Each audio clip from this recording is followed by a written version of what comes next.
SSC board চ্যালেঞ্জের result 10-11 August প্রকাশ করা হচ্ছে। এছাড়া শিক্ষা বোর্ড থেকে অলরেডি বেশ কিছু গুরুত্বপূর্ণ আপডেট দিয়েছে তোমাদের রেজাল্ট পরিবর্তনের ক্ষেত্রে। এই পুরো বিষয় নিয়ে আমরা সেই আপডেটগুলি জানাবো আজকের এই ভিডিওতে। আশা করছি তোমাদের সকলের জন্য, তোমরা যারা বিশেষ করে 2025 সালে এসএসসি পরীক্ষা দিয়েছিলে, এমনকি সেই জায়গাতে তোমরা বিভিন্ন কারণে বিভিন্ন জায়গাতে তোমরা কিন্তু ফেল করেছো কিংবা রেজাল্টটা তুলনামূলক আসে নাই, এই ক্ষেত্রে তোমরা বোর্ড চেঞ্জ করেছো। এই পুরো বিষয়ে তোমরা যাদের এইখানে ইন্টারেস্টেড রয়েছে, তো তোমাদের এইখানে এই পুরো বিষয়ের যে আপডেটটা সেটা আমরা এখনো জানাচ্ছি। চলে যাবো আর দেরি না করে মূল ভিডিওতে। তার আগে ছোট্ট একটা রিকোয়েস্ট করবো, এখন যারা চ্যানেল নতুন এরকম এডুকেশনাল সাপোর্টগুলি সবার আগে পাওয়ার জন্য অবশ্যই চ্যানেলটিকে সাবস্ক্রাইব করে রাখো। ইতিমধ্যে শিক্ষা বোর্ড থেকে আমরা যে বিষয়গুলি আমরা এখানে পেয়েছি বা যে আপডেটগুলি দেখতে পেয়েছি, এখানে একটা বিষয় এখানে তৈরি করা হয়েছে, অর্থাৎ কমিটি গঠন করা হয়েছে। কমিটি গঠনের একটি মূল যে উদ্দেশ্য রয়েছে সেই বিষয়টি হচ্ছে তোমাদের যেই খাতাগুলো পুনর্মূল্যায়ন, সেই বিষয়ের জন্য রেজাল্ট পরিবর্তনের একটি সহায়ক, সেই বিষয় নিয়ে এখানে বেশ কতগুলো এখানে তথ্য কিন্তু এখানে ছড়িয়ে পড়েছে। দেখতে পেয়েছি আমরা এখানে গত বছর তুলনায় এই বছরে হাজার হাজার শিক্ষার্থী, এমনকি এখানে অনেক বেশি শিক্ষার্থী কিন্তু এখানে ফেল করেছে বা তাদের যেই রেজাল্টে সেটা কিন্তু খারাপ করেছে। এক্ষেত্রে গত বছরের তুলনায় যেমনটা দেখা যাচ্ছে, গত বছরে 2 থেকে 3.5 লাখের মতো শিক্ষার্থী কিন্তু এখানে ফেল করেছে, এমনকি এই বছর দেখা যাচ্ছে 6 থেকে 6.5 লাখের মতো শিক্ষার্থী কিন্তু ফেল করছে। এই ক্ষেত্রে এই জোরালোভাবে শিক্ষা বোর্ড থেকে একটা কমিটি গঠনের মাধ্যমে তাদের রেজাল্টটা কীভাবে ওভারকাম করা যায় সেই বিষয়ে কিন্তু পদক্ষেপ নেওয়া হয়েছে। তো এখানে তোমাদের রেজাল্ট পরিবর্তনের ক্ষেত্রে আমরা কিন্তু দেখতে পেয়েছি, এখানে শিক্ষা বোর্ড থেকে যে বিষয়টি এখানে চলে আসছে, তোমাদের যে খাতাগুলো যেন সঠিকভাবে মূল্যায়ন করা হয়, যাদের যেই নাম্বারটা ছিল অ্যাকুরেট যেন সেই রেজাল্টটা চলে আসে, সেটাই কিন্তু শিক্ষা বোর্ড থেকে অলরেডি বলা হয়েছে। এমনকি শিক্ষা বোর্ডের, এমনকি শিক্ষকদের কিছু ভুলও কিন্তু তোমাদের রেজাল্টটা খারাপ আসে বা ফেল কিন্তু চলে আসে।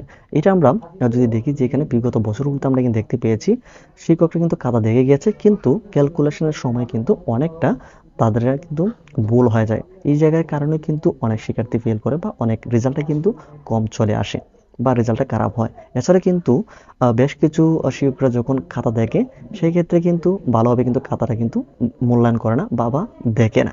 এই ক্ষেত্রে দেখা যাচ্ছে দেখার পরে একটা পৃষ্ঠাতে কিন্তু মার্ক না দিয়ে কিন্তু চলে যায়। এমনভাবে কিন্তু অনেক পৃষ্ঠাগুলোতে এরকম অবহেলার কারণে এরকম খারাপ রেজাল্ট হওয়ার কিন্তু একটা সম্ভাবনা রয়েছে। তো এই বিষয়গুলি ভালোভাবে যেন পুনর্মূল্যায়ন সঠিকভাবে যেন দেখা হয় বা করা হয়, এই বিষয়ে কিন্তু এখানে বলা হয়েছে।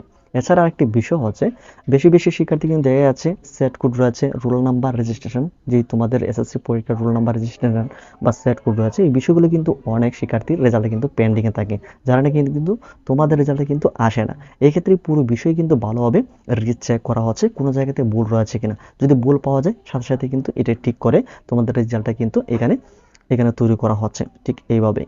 এছাড়া এখানে আমরা দেখতে পেয়েছি তোমাদের যে ওভারঅল রেজাল্টটা এই বছরে কিন্তু অসংখ্য শিক্ষার্থীর রেজাল্টটা পরিবর্তন হবে বলে আমরা এখানে আশা করছি।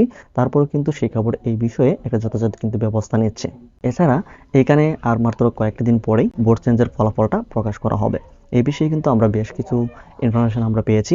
তো এইখানে তোমাদের রেজাল্টটা যখন পরিবর্তন হবে, এই ক্ষেত্রে তোমাদের এই বোর্ড চেঞ্জের রেজাল্টটা কিন্তু 3 থেকে 4টা মাধ্যমে কিন্তু তোমাদেরকে জানিয়ে দেওয়া হবে। ফার্স্ট অফ অল যে বিষয়টা হচ্ছে, তোমাদের রেজাল্টটা তোমাদের যদি পরিবর্তন হয়, সেই ক্ষেত্রে তোমাদের মোবাইলের যে এসএমএস রয়েছে সেখানে কিন্তু তোমরা পেয়ে যাবে, অর্থাৎ রেজাল্টটা পরিবর্তন হলে তোমাদের মোবাইলে এসএমএস চলে আসবে। দ্বিতীয়ত, শিক্ষা বোর্ডের বেশ কিছু এখানে সাইট তৈরি করা হবে, সেই সাইটগুলোতে রেজাল্টগুলি তোমরা কিন্তু চেক করতে হবে একদম ম্যানুয়ালি।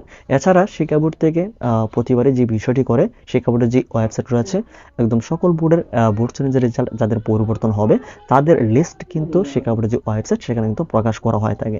সেইখানে তোমরা কিন্তু ম্যানুয়ালি তোমাদের নাম, রোল নাম্বার, এমনকি রেজিস্ট্রেশন মিলিয়ে, এমনকি বিদ্যালয়গুলি মিলিয়ে সেটা কিন্তু তোমরা চেক করতে হবে। তো কীভাবে চেক করতে হবে এই বিষয়ে কিন্তু আমরা পরবর্তীতে আরও ইনস্ট্রাকশন দেওয়ার চেষ্টা করব, কীভাবে দেখবে, এমনকি আমরা তোমাদেরকে দেখার সেই সুযোগগুলি করে দেওয়ার চেষ্টা করব।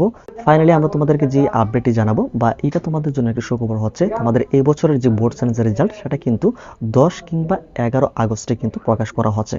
এই বিষয়ে কিন্তু আরও গুরুত্বপূর্ণ আপডেট আসবে, এমনকি কোন সময় রেজাল্টটা প্রকাশ করা হচ্ছে, অর্থাৎ কয়টার দিকে প্রকাশ করা হবে, কীভাবে তোমরা চেক করবে, এই পুরো বিষয়ে কিন্তু আমাদের এই চ্যানেল তোমরা ইনস্ট্রাকশন পাবে।